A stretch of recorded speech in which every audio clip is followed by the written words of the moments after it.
बहुत धन्यवाद। माननीय श्री इमरान प्रतापगढ़ी जी 15 मिनट। धन्यवाद सभापति महोदय।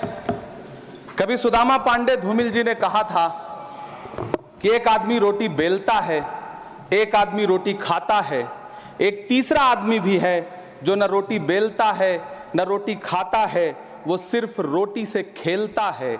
वो तीसरा आदमी कौन है? मेरे देश की संसद मौन है। सभापति महोदय, वो भी क्या दिन थे जब संसद में देश का बजट पेश होता था तो देश की सड़कें ठहर जाया करती थीं। रेल बजट पेश होता था तो लोगों की उम्मीदें रेल के डिब्बों की तरह पटरियों पर दौड़ने लगती थीं। पूरा देश धड़कने रोक करके वित्त मंत्री और रेल मंत्री को सुना करता था। अफसोस, अब बजट पेश हो जाता है, मीडिया चैनल सरकार का महिमा मंडन करते हैं और बेचारी जनता बजट के आंकड़ों के शब्द जाल में उलझी हुई महीनों बाद समझ पाती है कि उसका तो फिर से कट गया।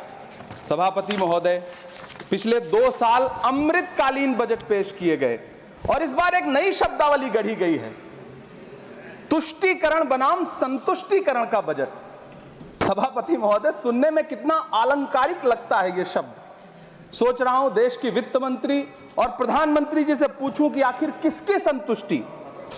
जिस बजट में मनरेगा के लिए 1 रुपए की बढ़ोतरी ना हो, वही पुराना 86,000 करोड़, जबकि पहले ही 9,754 करोड़ का घाटा हो, जिस मनरेगा से करोड़ों मजदूरों के घर में चूल्हा जलता हो, उस मनरेगा में काम करने वाले गरीब मजदूरों के लिए अगर आपके खजाने से 1 रुपया भी इजाफी नहीं निकल सका तो भला कौन संतुष्ट हुआ साहब? इस देश का गरीब मजदूर या आपके उद्योगपति दोस्त?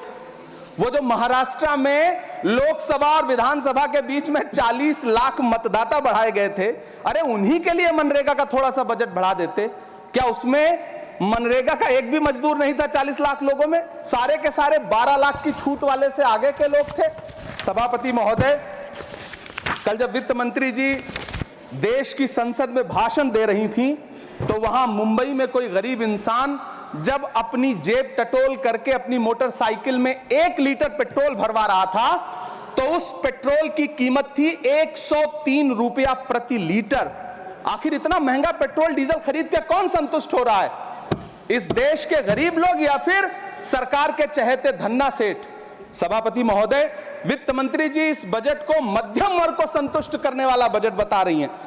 अरे मैडम, हम आप यहां पर बैठे रहते हैं और वहां बाहर इसी दिल्ली में 1 लीटर दूध, चाहे वो अमूल का हो या फिर मदर डेयरी का हो, उसकी कीमत 73 रुपए लीटर है। इतना महंगा बेच करके कौन संतुष्ट हो रहा है?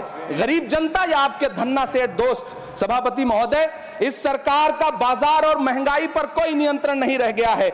चाहे देश में लहसुन 400 रुपए किलो बिक जाए, टमाटर 100 रुपए किलो बिक जाए, प्याज का दाम सुनकर आंखों में आंसू आ जाए, लेकिन वित्त मंत्री महोदया बजट में महंगाई का मां भी नहीं बोलती हैं।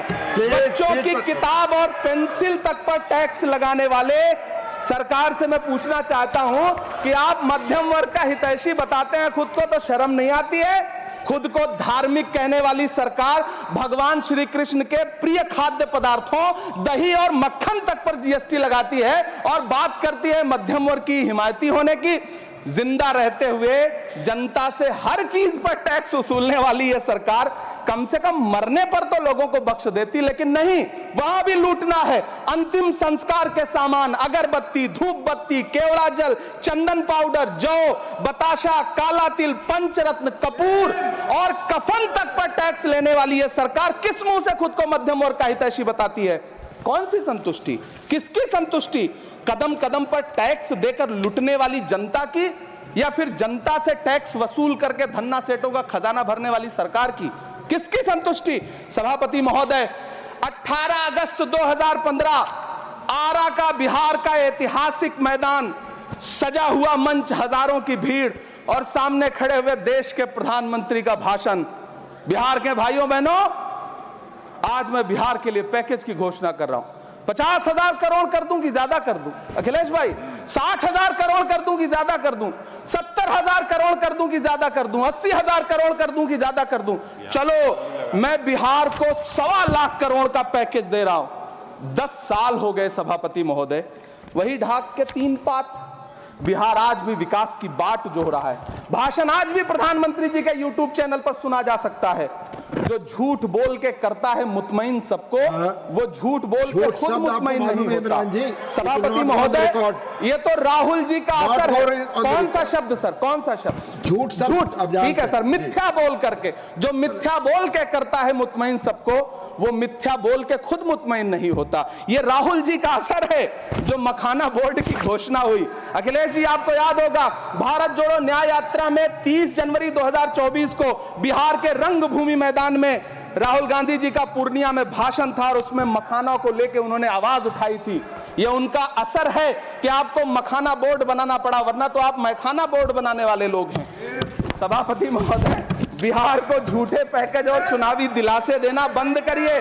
आज भी जब कोसी में बाढ़ आती है तो पूरा सीमांचल बर्बाद हो जाता है। मैंने उस तबाही को अपनी आंखों से देखा है। 2016-17 की बाढ़ में अपने इन्हीं हाथों से राहत सामग्री बांटी है मैंने। अगर सच में बिहार के लिए कुछ करना चाहते हैं तो बिहार को बाढ़ से बचाने का प्रबंध करिए। पूर्णिया एयरपोर्ट 10 साल से बाट जो रहा है, घोषणा 2014 में हुई, बन के आज तक तैयार नहीं हुआ। अलीगढ़ मुस्लिम विश्वविद्यालय का किशनगंज सेंटर बजट के अभाव में दम तोड़ता जा रहा है। मैंने पिछले बजट सत्र में भी आवाज उठाई थी। आज फिर वित्त मंत्री जी से अनुरोध करना चाहता हूं, दामन फैला करके, कि अलीगढ़ मुस्लिम विश्वविद्यालय का किशनगंज सेंटर बन जाने दीजिए। आखिर कौन सी नफरत है? यह मुल्क हमारा भी है। इस मुल्क की मिट्टी में हमारा भी खून पसीना शामिल है। हमसे इतनी भी क्या नफरत? रिश्तों की ये नाजुक डोरें तोड़ी थोड़ी जाती हैं। अपनी आंखें दुखती हो तो फोड़ी थोड़ी जाती हैं। सभापति महोदय, अल्पसंख्यक मंत्रालय का बजट काटकर मौलाना आजाद नेशनल फेलोशिप बंद कर देना, प्री मैट्रिक स्कॉलरशिप बंद कर देना, नई मंजिल योजना बंद करना, धरोहर योजना बंद करना। 2024-25 के बजट में माइनॉरिटी मिनिस्ट्री के लिए 3183 करोड़ रुपए की घोषणा हुई, लेकिन देश को हैरत होगी कि बाद में समीक्षा करके लगभग आधा कर दिया गया, 1868 करोड़ रुपए।